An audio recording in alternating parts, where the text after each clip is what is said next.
Mandela is a very interesting concept. In Sanskrit, it means complete circle. And traditionally, any kind of theory about the mind and how it works, they try to represent it in Mandela form. You can decipher it, unknote it. And then when you open it up, it's basically talking about how your mind works. And here, when people enter the Mandela, looking at the painting, you're entering my mind.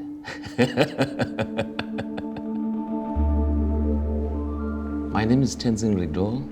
I work in New York and in Nepal. I spend my time between these two countries. It's all like ground minerals to make the pigments, but it's flexible, and so you can roll it. Even these you can see.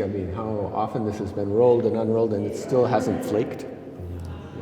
Behrendt, the curator, approached me and said he has this idea of a tantric show which involves Mandela and all those things.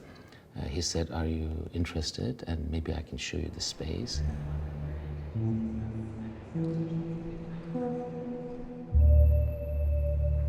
Immediately when I saw the space, even though there were lots of people, somehow it felt very quiet. It felt very spiritual. Church, with the lights coming from the sky. It almost looked like the very space could be a whole Mandela. Tantra is a very significant part of our cultural practice. Tantra really talks about calming your mind, understanding your very nature of self, spreading love and compassion. I used to I'm not a Buddhist, I'm a Buddhologist, because I used to study and all. But I'm now beginning to appreciate this. Because you can't have a continuity without a past. But the work I'm doing is more like interpreting it. It's not really somebody who has understood and prescribing it. And for me, it seems that Tantra really is in some ways trying to understand the nuances of thoughts, how thoughts happen, what are the basic governing principles with which you have a thing called thought, and what happens when many thoughts get together. What kind of experience would it lead to? For about 2 years, I worked on the composition in New York, and then from there to here, 3 years or so, I have been in an art retreat, I call it. Nepal is such a beautiful place. People are so calm. You have all these tantric sites. Even Buddha was born there. It's like a very special place. I thought it has to happen in Nepal. I have such a wonderful team. I'm a very nice person, but when it comes to painting, I'm a little bit crazy. So there's one rule. Every drawing, every color, I have to decide. In one scripture about painting, they say, when you paint the sky, your mind will be cold and calm. So the main color is blue. We use at least 50 different blue colors.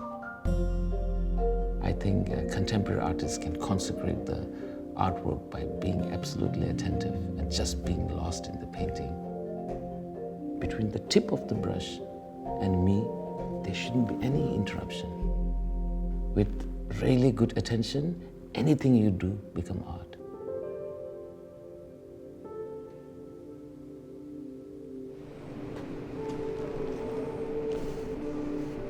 The whole installation, I call it Biography of a Thought. The installation, in essence, can be just divided into half. There are basically 4 paintings around the walls.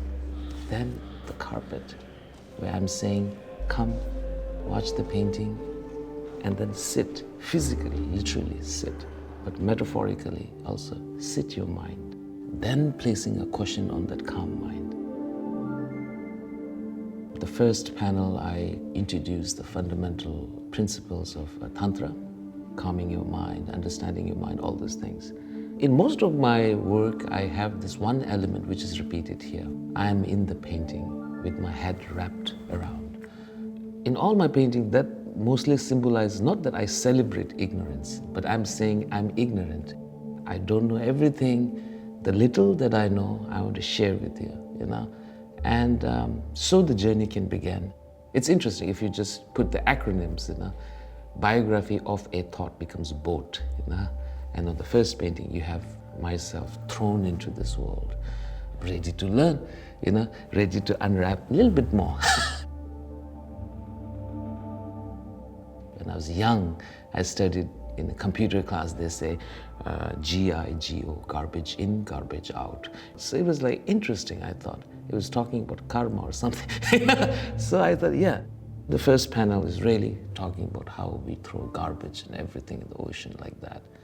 And you can also see the karma, where everything you plant coming back.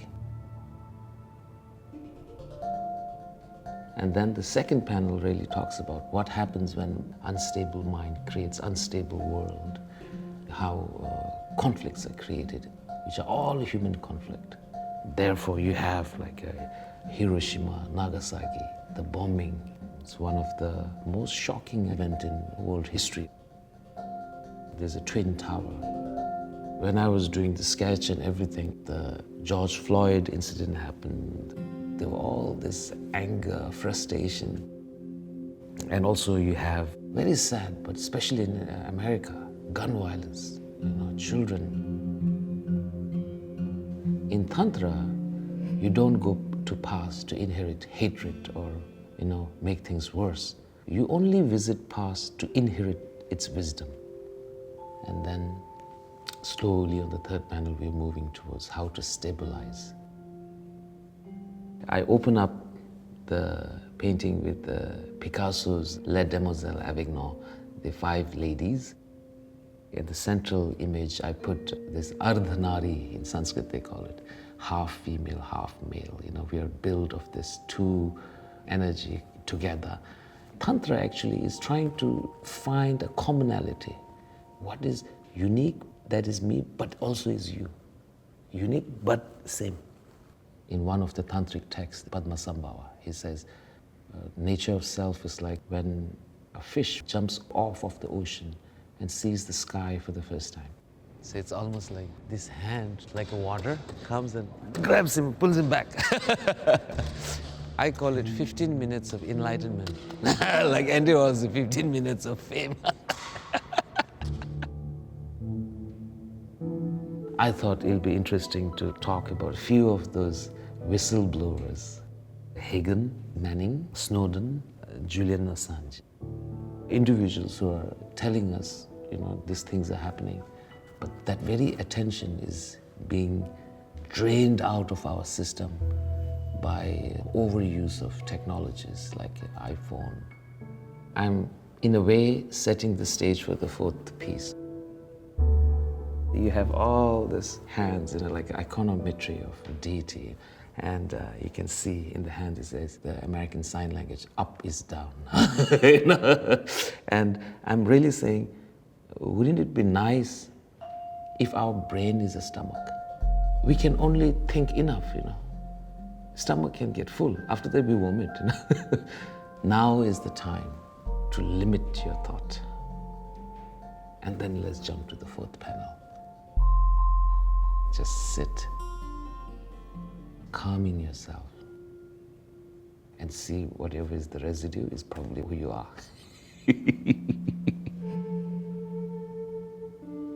I thought it would be interesting to play with the idea of clouds being the thoughts. Some clouds are like just jumping and playing, some clouds are angry, some clouds are just relaxed. And slowly on the 4th panel, you start seeing all the thoughts are settling. And then the sky is like the awareness. Hopefully, we'll have less thought and more love. One thing about Tantra is the text can be read in many layers. So in the centerpiece, I'm talking about how, in the end, we are all interdependent, how we are all connected. It is said that when Buddha got enlightened, he looked at a withered leaf.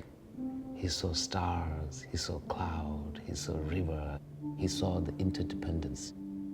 So throughout the painting, I want to have lots of metaphor, but also want it to be very inclusive. I hide certain, which looks like a deity's hand, but actually it's American Sign Language, you can decipher it. Or some things will look like tiny polka dots or something like that, but if you look carefully, they are all Braille.